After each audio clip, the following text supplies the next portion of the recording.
बड़ों का साथ हो तो आशीर्वाद के साथ साथ अनुभव भी मिलता है। तो मैं भी आज आपके साथ हमारे मम्मी जी यानी कि सासू माँ का अनुभव शेयर करने वाली हूँ, क्योंकि आज मैं उन्हीं की रेसिपी आपके साथ शेयर कर रही हूँ। तो आज की ये रेसिपी मैंने हमारे मम्मी जी से सीख कर ही बनाई जो कि बहुत ही परफेक्ट और टेस्टी बनी है।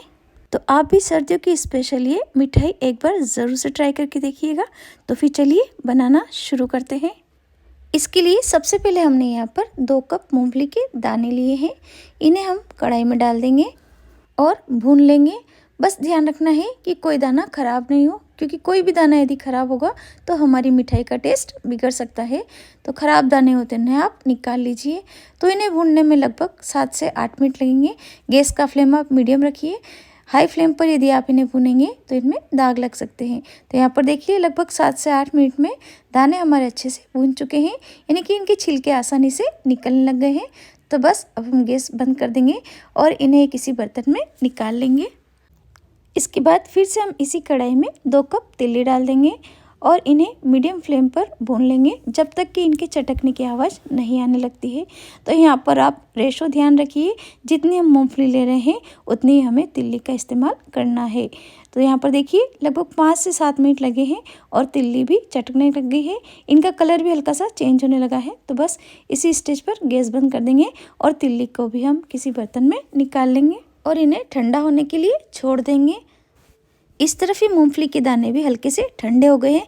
तो चलिए इनके छिलके निकाल कर इनको साफ़ कर लेते हैं। मूंगफली के छिलके निकालना भी थोड़ी मेहनत का काम है, लेकिन जब हम इसकी टेस्टी मिठाई खाते हैं तो ये मेहनत भी हमें बुरी नहीं लगती है। तो देखिए लगभग 10 मिनट में हमारे छिलके अच्छे से साफ़ हो गए हैं।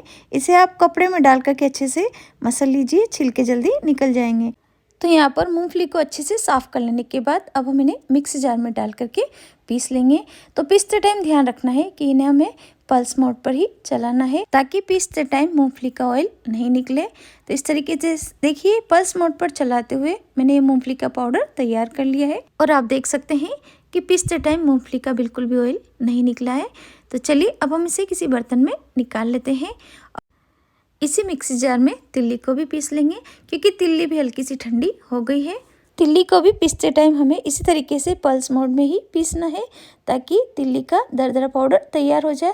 तो यहाँ पर देखिए तिल्ली को भी हमने मूंगफली के पाउडर में ही मिक्स कर लिया है। आज की मिठाई हम बिना मावा, बिना दूध और बिना घी के बनाने वाले हैं। फिर भी ये एनर्जी से भरपूर है, क्योंकि हमने इसमें तिल और मूंगफली का इस्तेमाल किया है। तो यहाँ पर देखिए हमने दोनों ही पाउडर को अच्छे से मिक्स कर लिया है। अब गैस पर हम एक कढ़ाई रखेंगे और इसमें 2 कप चीनी डाल देंगे। तो यहाँ पर हमने टोटल 4 कप मूंगफली और तिल्ली का इस्तेमाल किया है, इसलिए 2 कप चीनी ले रहे हैं। लेकिन फिर भी आप अपने टेस्ट के अकॉर्डिंग चीनी की क्वांटिटी थोड़ी कम या ज़्यादा ले सकते हैं। इसी के साथ हम इसमें 1.5 कप पानी डाल करके इसकी चाशनी तैयार कर लेंगे। जब तक चाशनी तैयार हो रही है तब तक हम दूसरी तैयारी कर लेते हैं। तो यहाँ पर एक थाली में हम पहले से घी लगा करके इसे अच्छे से चिकना कर लेंगे। इस मिठाई को बनाने के लिए हमें चाशनी को बहुत ज़्यादा गाढ़ा नहीं करना है, यानी कि एक तार की चाशनी भी हमें नहीं रखनी है। जैसे ही एक तार बनना स्टार्ट हो उससे पहले हम गैस बंद कर देंगे। तो यहाँ पर देखिए चाशनी हल्की सी गाढ़ी होनी स्टार्ट हो गई है। तो थोड़ी देर और हम इसे उबाल लेते हैं। इसी बीच में हम इसमें इलायची का पाउडर भी डाल देंगे। तो यहाँ पर मैंने 4 इलायची को कूटकर डाल दिया है। तो यहाँ पर आप देख सकते हैं कि लगभग 3 से 4 मिनट और हो गए हैं चाशनी को उबलते हुए। चाशनी पहले से थोड़ी गाढ़ी हो गई है और आप देख सकते हैं कि यहाँ पर एक तार बनना भी स्टार्ट हो गया है। लेकिन पूरी तरीके से हमें चाशनी को एक तार नहीं बनाना है। आप इस बात का ज़रूर ध्यान रखिएगा।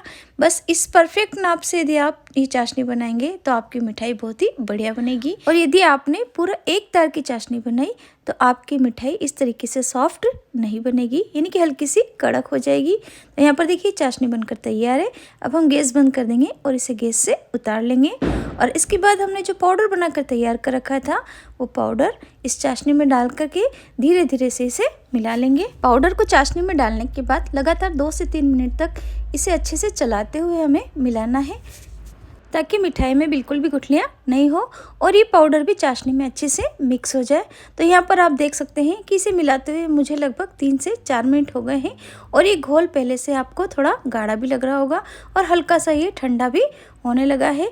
तो बस इसी स्टेज पर अब हम इस घोल को थाली में डाल देंगे लेकिन इससे पहले मैं आपको एक टिप और देना चाहूँगी कि यदि आपसे चाशनी गाढ़ी हो जाती है और पाउडर डालने के बाद आपको लगता है कि आपकी मिठाई सॉफ्ट नहीं बन पाएगी, तो आप पहले से ही थोड़ा सा दूध गर्म करके तैयार रखें और इस घोल में आप 2 से 3 छोटी चम्मच गर्म दूध डाल दीजिए। इससे भी आपकी मिठाई सॉफ्ट बन जाएगी। तो यहाँ पर देखिए, मैंने इस मिठाई में बिल्कुल भी दूध का इस्तेमाल नहीं किया है, लेकिन मैंने भी पहले से तैयारी करके रखी थी। यहाँ पर थाली में हमने घोल को डाल दिया है।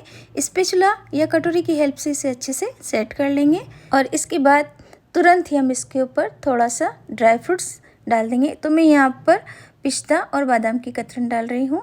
आप अपनी पसंद से कोई भी ड्राई फ्रूट इसमें डाल सकते हैं। इसे अच्छे से सेट करने के बाद थोड़ा इसे ठंडा होने देंगे और जब ये मिठाई हल्की सी ठंडी होने लगे तब भी हम इसे कट कर लेंगे, क्योंकि मिठाई जब पूरी तरीके से ठंडी हो जाएगी उसके बाद यदि आप कट करेंगे तो अच्छे से कट नहीं हो पाएगी। और मिठाई को कट कर लेने के बाद हम इसे लगभग 1 घंटे के लिए छोड़ देंगे ताकि ये अच्छे से ठंडी हो जाए। तो यहाँ पर लगभग 1 घंटा हो चुका है मिठाई को रखे हुए और आप देख सकते हैं कि मिठाई हमारी बहुत अच्छे से सेट हो गई है। चलिए अब हम इसे निकाल लेते हैं। तो कड़ाके की ठंड शुरू हो गई है। ऐसे में हड्डियों को मजबूत रखने के लिए और एनर्जी से भरपूर ये हमारी तिल्ली और मूंगफली की चिक्की आप एक बार ज़रूर से बनाइए, ये सभी को पसंद आएगी। तो आशा करती हूँ कि आपको मेरी आज की रेसिपी पसंद आई होगी और आप इस रेसिपी को एक बार ज़रूर से ट्राई करके देखेंगे। यदि आपको मेरी आज की रेसिपी पसंद आती है तो प्लीज़ आप इसे एक लाइक ज़रूर दीजिएगा और मेरे चैनल को सब्सक्राइब करना बिल्कुल भी ना भूलिएगा। वीडियो देखने के लिए आपका बहुत बहुत धन्यवाद।